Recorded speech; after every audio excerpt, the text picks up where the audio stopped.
Just say that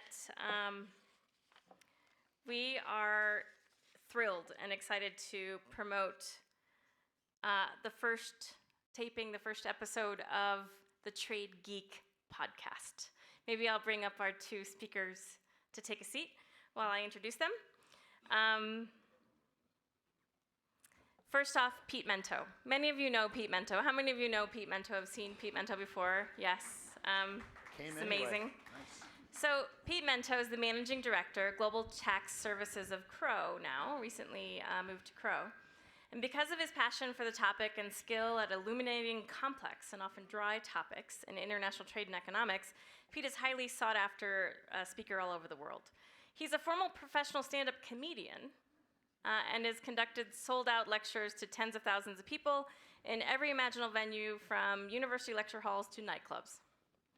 His style of mixing economics, history, humor is always welcome change for his clients and students. He is the most unlikely trade geek you will ever meet. The World Trade Center Denver is proud to be sponsoring the Trade Geek podcast, which will be launched very soon, and it'll be happening weekly, and we'll be promoting that Trade Geek podcast weekly for you to tune into. And we're just delighted to be part of this. He's going to focus on current events and trade topics. He's going to break it down so that all of us can get a grasp on it because they're changing regularly. So this type of content, I think, is really welcomed. Next, let me introduce Kyle Pettine. Kyle is the COO of Otter Products, a valued World Trade Center member and also client of Manufacturers Edge and the World Trade Center, located in Fort Collins. Kyle Pettine is responsible for product development, engineering, supply chain, and customer fulfillment functions at Otter Products. No small job. Before joining the organization, Kyle served in a variety of leadership roles at Forney Industries, Advanced Energy, Honeywell, and Motorola. He has studied and implemented lean operations for more than 20 years. I'm sure he's a lot to share about this year's challenges in trade. Ladies and gentlemen, I am pleased to present your Trade Geek podcast live. Pete, take it away. Yeah, that live part's a little terrifying. Generally, when I do trade school, for those of you who don't attend trade school, it's every other week. We give a topic on trade issues. I've generally got on my Red Sox hat on backwards and a Grateful Dead t-shirt. And I'm sitting behind a microphone. I haven't shaved in a day or two. Might be a little hungover. Who knows? So having to be in front of all of you today meant that I had to put on trousers, which was in and of itself a bit depressing, but I didn't wear socks. So I'm keeping it as real as I can. Thank you all for coming today. And for those of you listening, thank you as well for tuning in. The whole point of this podcast is to do three things. First of all, share knowledge with each other. The best consulting anybody could ever get about international trade, launching a new business internationally, managing trade compliance and logistics is probably sitting around you.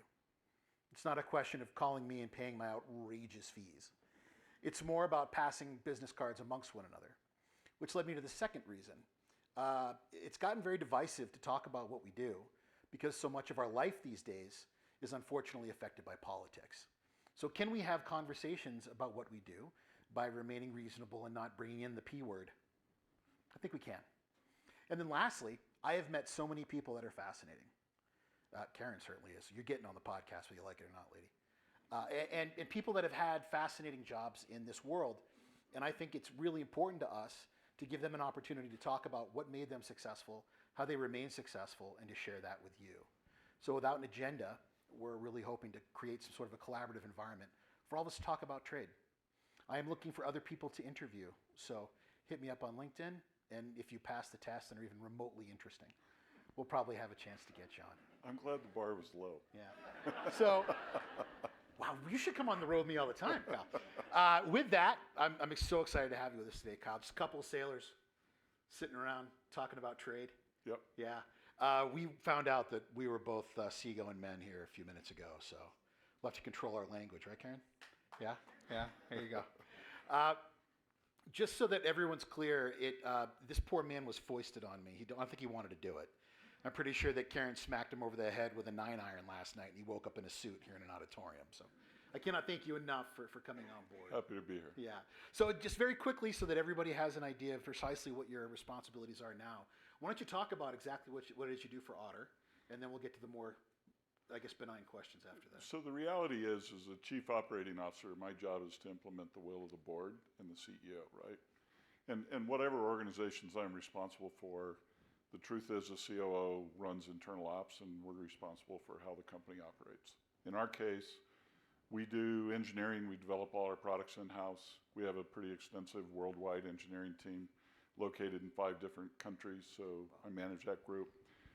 Certainly our supply chain and logistics teams, we've got members here tonight to I think, cheer me on or maybe embarrass me further. But the fact is our whole worldwide supply chain team, and then I also have the product development teams, and sometimes that resides in marketing, but ours is so closely tied to both our supply chain and our design efforts. It resides in my house. And the great part is I'm not a particularly creative person. I'm an implementer, but I have these extraordinarily creative people on my team to make this work. And so at Otter in particular, because we're in an industry that's so dynamic and moves so quickly, we really have to have people that are cutting edge, thinking edge. And we're really not only a protective product, but a fashion product. And when you think about fashion and how quickly that industry moves, it's all about speed.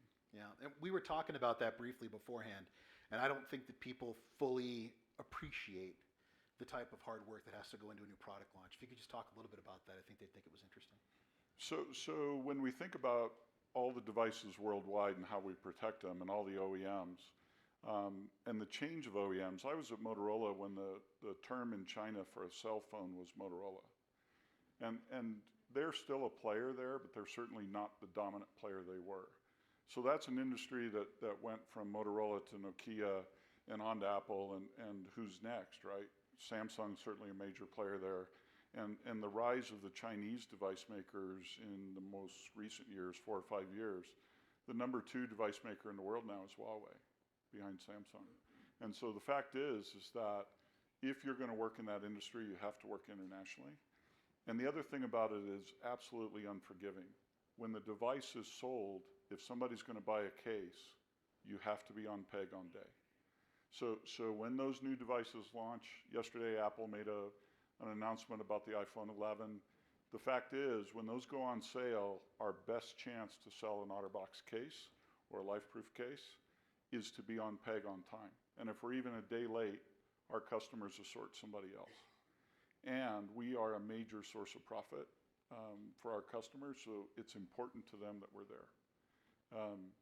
And so when we look at that market and how quickly it moves, when does design certainty happen? And how quickly after design certainty happens or confidence happens can we launch? We cut steel and bring tools online and mount to volume production in 21 days. So if you think about that speed, 10 days after that, we're on peg or in channel. And so how do you do that rationally when you have a global footprint both in how you sell and in how you source? And so the challenges that we face are profound, which is one of the reasons I'm there. I just dig it. I really do. I just love it. I think you've touched on 2 very important topics. The first off is, I don't think people realize you are a bit of a fashion brand when you get right down to it. We are. And there's a lot of innovation that goes into it as well. I showed you when I'm going to reach into my pocket here for my telephone. I have a box here that has, I believe, isn't Pop Sockets Denver too? Or Colorado too? Boulder. Yeah. Boulder. Pardon me, Boulder. So if you think about it, that's innovation at work. And at the same time, there's also a tremendous amount of fashion that goes into this. I know people that have multiple cases for depending on what they're wearing, depending on where they're going. I have an entirely different case I bought from you guys for when I'm out in the wild. So that's got to make it even more complicated to try to stay in front of a trend. Well, and how do you look at your customers in the different demographics? I've been accused of being a practical, immature male. And what that really means is, frankly, I don't care what color my case is. I really want to protect my phone. Yeah. And I have a bunch of utilitarian uses for my case. I own 9 or 10. Working for the company, that's mandatory. But the truth is that I use it differently than my kids do. that pop socket case was really in part designed for the people that lay on their couch and consume media over their face. I don't do that a lot, right? But in fact, there's a whole demographic of people that do.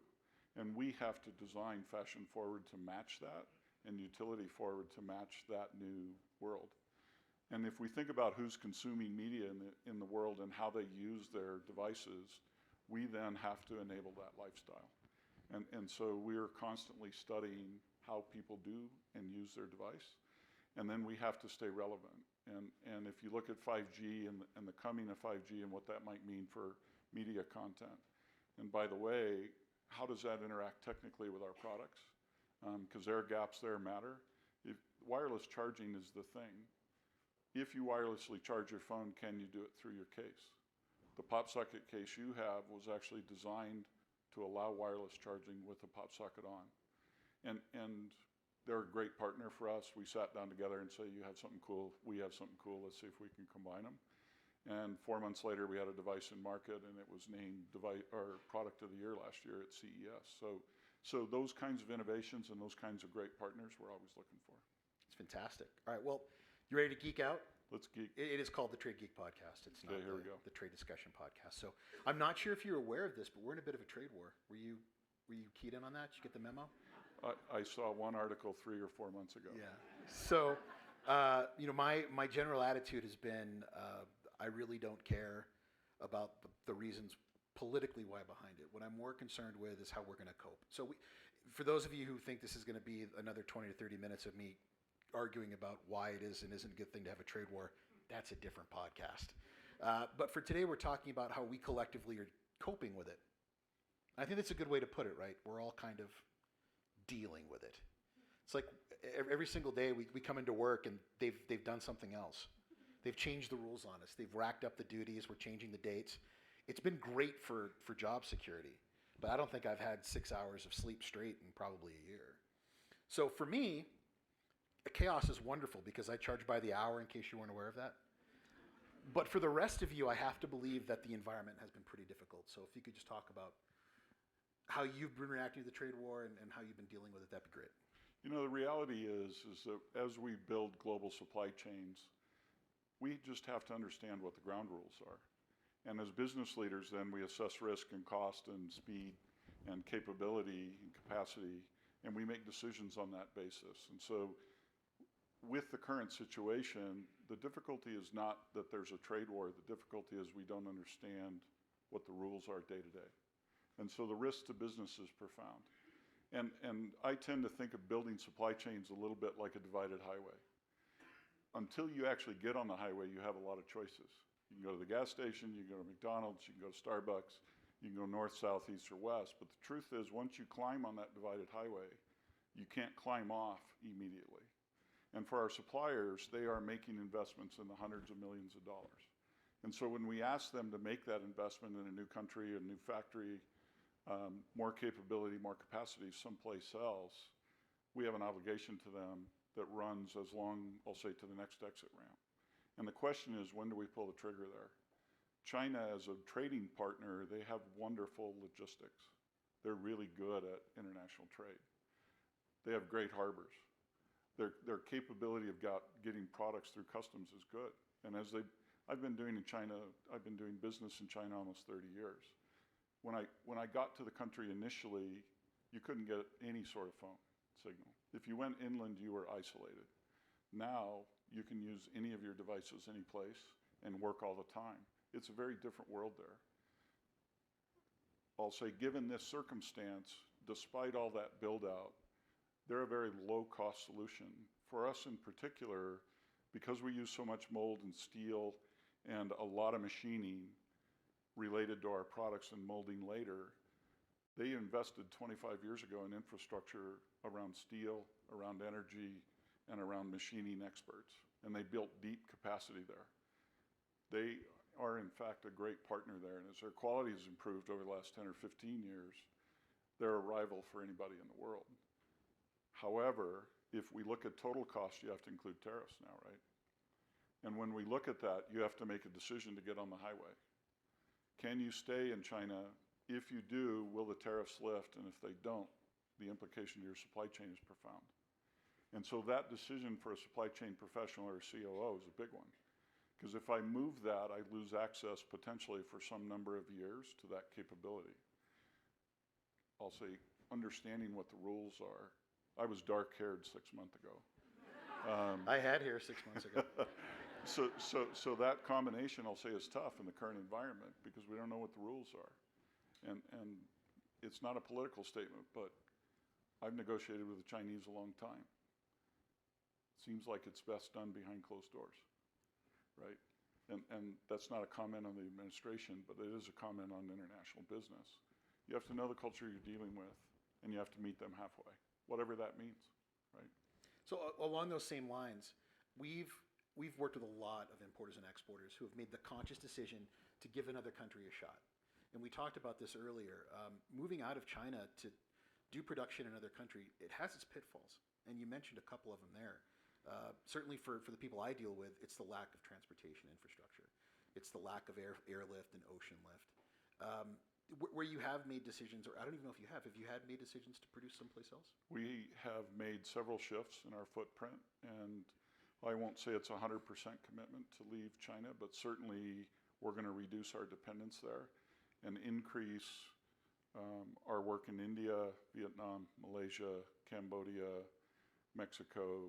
So the truth is we have to move some of it. Sure. Because if it's an 18-month or 2-year process to shift your supply chain, you have to start to finish. That's what blows me away. These supply chains, I think about yours when you are fashion. It has a lot to do with innovation and technology. To just take a wrench and throw it in the works and say, let's start over someplace else, that's got to be a significant commitment.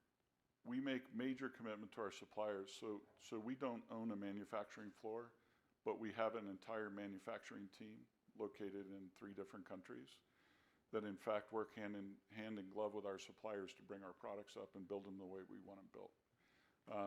We've spent years training our supply base to do it our way. And we do spend a lot of time to make sure that they don't lose the recipe. That investment over the last 10 or 12 years, at least a portion of it is at risk. And anytime you're a COO that has commitments to customers, because customers come first, you don't want to put that at risk. Right? Customers are going to determine your future. We have to deliver. Absolutely. And when we bring new suppliers on, creates risk to our business. And that gray hair right there is about that one. Well, it's great that you touched on that because I'd love to sit up here and say that so many people have decided to take production out of China and wow, it worked out just fine. There have been many people who have moved to other jurisdictions and the quality has been fine, delivery's been fine. They're more comfortable with the IP situation. I've had just as many where it's been a complete failure, and they've ended up having to go back to China because of the things that you've talked about. So, I mean, it sounds like you're pretty non-committal about whether or not you're going to keep that production out of the country, and I think that's probably wise. Who knows who's listening? Probably nobody, but it's probably smart to at least start from there. I think when you look at some of the neighboring countries in that theater, with the rise of labor costs in China, there was going to be movement anyway. To what country and which country is the benefactor of that movement?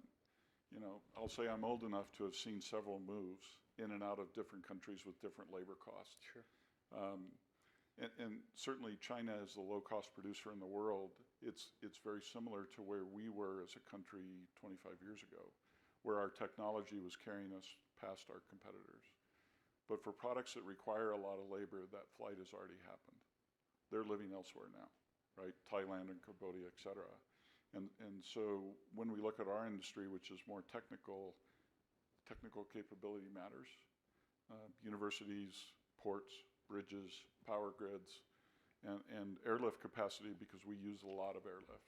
We are a major consumer of airlift. And when we launch, we'll either charter or utilize dozens of planes in moving our product because we have to be there in days. So a country has to have that capability available to us, or however we manufacture, we can't get it out of country. It's a big deal. When you said you're a major consumer of air freight, every freight forwarding sales rep in this place's ears just perked up. Air freight? Maybe I can't afford to send my kid to school. I know some of you probably. Yeah. I'll keep them away from you. Don't worry. They're all very afraid of me. Now, keeping on that same line, I've been very outspoken that I believe the American economy is moving from one of service to technology. And Denver has been a place that has always been a bit of a step ahead. I mean, you guys are getting a spaceport, right? Are you kidding me? A spaceport. It's so cool. Pretty rad. Yeah, imagine that. It is unbelievably cool, but the protection of intellectual property is a big deal. And I would imagine that that's got to be something you have to keep in mind as you consider your products and where they're going. We spend a lot of time on it, and in fact, we have a team dedicated to it. And there are a lot of methodologies we use to protect our IP. When we look at that, we control our tools specifically. We retire them. We do product count off our tools. I won't tell you what kind of, I'll say, intelligence we have in our packaging, but we spend a lot of energy on protecting our IP, and perhaps more importantly, our brand. And as we protect the brand, we've enabled and invited the customs services of the world to participate actively in that. And training a whole new set is a major commitment. Well, I'm glad that somebody's custom service is asking an importer about regulations. That's nice. Well, That's very sweet of them. Susan takes care of all of that for us. Okay. Right now, from the perspective of the importing community, what's been frustrating to us is so much of what we do anyway is reactive, right? No one ever calls anybody in the sub-basement where compliance works until something goes terribly wrong. And we spend so much of our time looking for ways to bring value back to the company, and no one really cares about trade compliance until something's on fire. And then now, all of a sudden, you're the most popular person in the world. So for me, a way to look at it individually, I would go to parties 2 or 3 years ago, and people would say, "Oh, what do you do?" I'm a trade economist. I specialize in. I did fall asleep, and nobody would ever come back again. But now, when you talk about trade, everybody can't wait to discuss it. So when I think about your products and everything that happens, how early in the process do you think you guys consider tariffs and duties? Immediately. Immediately. As we build our cost models, which we do continuously through the year, we're a generational company. In other words, we have to re-win all our pegs every time a device launches. Wow. And so if you think about the certainty of our business, we have to go out there and earn every time a new device launches our opportunity to be part of it. But that also implies that as we build our supply chain, as we build our cost models, we do it generationally and by project. And so we examine it all the time. And Susan and her team around our tariff structure, our HTS codes, et cetera, particularly as we've created new product lines outside the case market, they've been an integral part of it. And we are blessed to have somebody with Susan's capability on the staff, because we simply no longer have to worry about our compliance issues because she's so knowledgeable and brings a team that's so knowledgeable. All right, Susan, this is being recorded, so when your review comes up, I think Go you ahead. need to make sure that this is included in that conversation. And by the way, she doesn't negotiate with me for salary. So Well, she's about to. I think she's awesome. Yeah. Okay, well, another angle I wanted to go with this conversation, because I don't generally get to do it, you truly are a global brand. You're everywhere. So when you think about the markets that you're about to work, that you already work in, that you're expanding in, that you're growing in, what are some of the challenges that you've been working with there?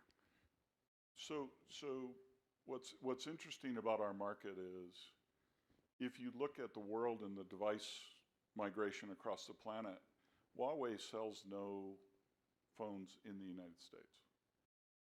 And yet they're the number 2 device maker in the world.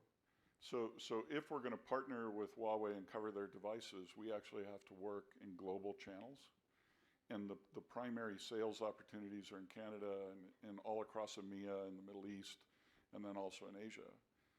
The other thing that's interesting about it, and I don't mean to single out Huawei, Oppo, Vivo, Xiaomi, any of the other major Chinese brands, India has, at last count, something like 1.3 billion people. They will have online 420 million smart devices. Their market, though, in terms of their device count, how their networks work, et cetera, is so radically different than any other market in Asia Pacific. And you can't come close to compare it to Latin America or Europe. So creating products that play in an Indian market for the Indian consumer at the appropriate price point, but are true to your brand, is the real challenge. It's a challenge, yeah. because you have to protect your brand wherever it is in the world. And we are a premium brand. We intend to stay a premium brand, and we offer a very, very highly protective case. And we have a lifetime guarantee. If you call us, we'll give you a new case. We don't ask questions, we just take care of you. And it's part of our founder's mentality that, in fact, because we warrant our cases to that level, how do you take that promise into India? And how do you execute it? Because being true to the brand is everything. And I'll say in my interview for my current job, the questions were simple. Do you have integrity? Are you going to live our core values? And are you going to be true to the brand? Wow. Right? The fact that I know some small amount about operations, frankly, is a secondary consideration. You got to do the other stuff first, and then if you can do that, great. Outstanding. So how is it that you found yourself working in operations? Did you lose a bet? Was it a... Funny story about that. If I'd known then what I know now, coming out of the service, I had a couple of engineering degrees, and because of the nuclear program, we ran nuclear reactors. We had to learn every valve, every fail-safe position. We had to understand how the pumps were powered. We had to understand all the systems and how they tied together. We were ideally trained to be process people in manufacturing environments. And they'd given us a very high cost, very intensive training to do that. And so coming out, I fully expected to be running manufacturing floors, and in fact, I ended up in supply chain. A former Navy nuke, also a submariner, came in. Mike Slomke, Chief Procurement Officer, I think now at Honeywell, brilliant guy, and he was on the leading edge of supply chains can change companies. And at that time, a buyer was somebody that shuffled index cards. And suddenly knowledge is power and math is power, and how do we do inventory control, and how do we create supply chains that are lean and fast? And I'm by nature a problem solver. I just dig it. I really, really like solving problems. And there is no other problem when you're the most, frankly, unpopular guy in the company, right? You're always wrong. You have too much capacity or too little. You have too much inventory or too little. You're too early or too late. You're always wrong. And one of the cool parts about operations is you get to dig in and fix it again and again. And the problems come up. You know, your container flips off a ship. You spent 6 months chasing that container. Now it's floating in the harbor. You got to go solve that problem. And yeah, you're really sorry that it happened, but you got to go solve that problem. So when I came out of the service and somebody offered me a chance at a supply chain gig, I jumped at it. And, you know, he offered a chance to change a company's profitability with one negotiation. That was cool. And since then, I've run manufacturing floors and built supply chains, and I was an international project manager for a while. We did control systems for large-scale manufacturing processes, and so I've worked in dozens of countries, and I've traveled everywhere in the world. And when I look at that life experience, I'll say operations was my excuse, but I've worked in a bunch of cultures and met some extraordinary people. And as you play that game through your career, what else can you ask for? I'll say, more importantly, do they value you? Do you have something to bring to the table, and do you work with great people? And if those things are all true, and that kind of a recipe for let's be happy, right? At work, at least. Did you hear he has 2 degrees in nuclear engineering? My boy's wicked smart, is what that means. And when you were talking about never being right or ever being wrong, it just harkened back to my first marriage. So I want to thank you for giving me a good 5 minutes of pain. Thank you for laughing at my pain, all of you. That was very kind of you. So I know I have limited time because everybody wants to go drink. I got to tell you, Karen, when you said, do you want a live audience in a bar? Right now, my high school guidance counselor owes me an apology. If I've managed to find a way to be a smart aleck and talk to people for a living and then drink after and not pay for it, I think things are working out for the chubby kid up on the stage, I'll tell you that. So speaking of guidance and that sort of a thing with my limited time, there are questions I want to get to. There are people in this audience who aspire to have a position like yours. There are students currently in this office, in this room, that aspire to have a position like yours. What kind of advice would you give them as they're going down that path, other than turn around, consider stand-up comedy, can you marry rich, whatever the case may be? I'd have been a very poor stand-up comedy. I don't think so. I think we'd be a good team. I think we'd be a very good team. But what I will tell you, when you get into operations, I wouldn't specialize too early, and do multiple things. Do supply chain, go out on the manufacturing floor if you have an opportunity to do that. Get into freight and logistics, so get broad. The other piece is if you can manage an engineering team at some point, if you really want to be a COO, that combination of product engineering and supply chain is a powerful one. And I'm not talking about job hopping, but I am saying broaden your experience and be a constant learner. I'm a curious person. I have interest in everything. I study history and technology, and I read all the time. And the truth is I know less as I grow older. So the fact is, if you're a consistent learner and you really want a broad global experience, operations is a wonderful place to be. As an observation, we don't tend to value ourselves the way salespeople value themselves. In fact, we bring enormous value, and you have to recognize and educate yourself to bring the full value of your position and your opportunity. To get a position like mine, frankly, is a matter of luck. I'm a lucky person. But the other piece is, if you're good at your job and you dedicate yourself to it, you have a better chance for that luck. I will add that all competitive advantage that you create, and I don't care if you use lean or you're changing your global footprint or you redesign something or you have a manufacturing technology that changes the planet, all global advantages or all competitive advantages are temporary. The implication is you have to constantly improve. And if you're a person that wants to settle in with one way of doing it and doing it that way forever, I would not recommend operations as a place to live. What was true when I started my career is not true today. And the speed at which we operate would have been impossible to even consider. And the fact is, sourcing globally and counting on 10 different countries to produce their products and get them to the same place at the right time, that would have been an impossible ask 25 years ago. But we do it routinely now, and we take it for granted. The other thing I'll say is, operations and supply chain is largely about math these days. And I'm not talking about just calculation, but I'm talking about large data sets moving around. And our young analysts, and they're mostly young, not all, but our young analysts have learned how to utilize data to understand trends and demand and trends in inventory and capability of our suppliers. And if you are a person that likes doing that, there's a home in operations. You don't have to go be an insurance adjuster. Instead, come to us. We need you, and would love to have you. I've always thought it was sad that the sales weasels, right? The guys at the. I like salespeople. Yeah, well, I like them too. They help to pay the bills, but they tend to get all the spotlight when it's operations. It's actually managing the distribution, manufacturing, and So maybe we should have some sort of a. Lots of companies will always do these big, massive parties and drink-ups for their salespeople. Maybe they should do them for the folks in operations as well. All right, I know I have to stop soon, but there are 3 questions that everybody gets asked on this podcast. You guys have seen Lipton on the Actors Studio, right? It's not nearly as good as that. I'm warning you all. I'm not that creative. So the first question is, first car you ever had, and what happened to it? Pontiac Catalina. Oh, it was nice. the original boat, big ship brow on it. Yes. Probably why I ended up in the Navy. And it died due to a drop transmission in my driveway, and I tried to fix it for 2 months and then hauled it and gave the hauler the value and the title. Wow. Yeah. Did you cry when the transmission fell out? Was it a moment of Since I'd put it in. And then the nuclear Navy came calling, and everything was fine after that.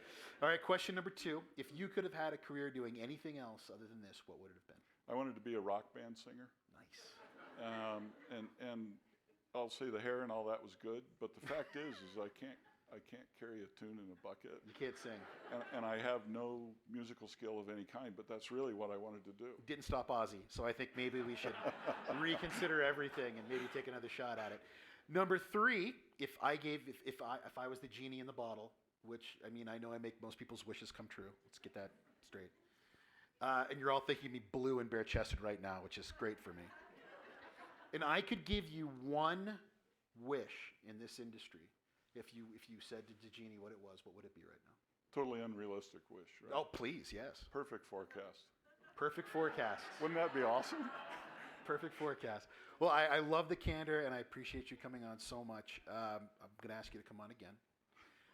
We don't do questions here. Sorry. Life is hard. Wear a helmet. But I really do appreciate you coming on, and thank you to the World Trade Center in Denver for hosting us. And we'll be on every week. So there'll be me pontificating for a little bit up front. This episode, we had an open letter to Donald Trump, so that's a fun one. And then we'll have this conversation. Nope, it's not political. I don't dabble in politics. Followed by current events with one of my co-hosts. So if anybody would like to be on the podcast, let me know. If you'd got any ideas about current events, let me know. And thank you all so much for laughing at all the right places, for turning off your phones.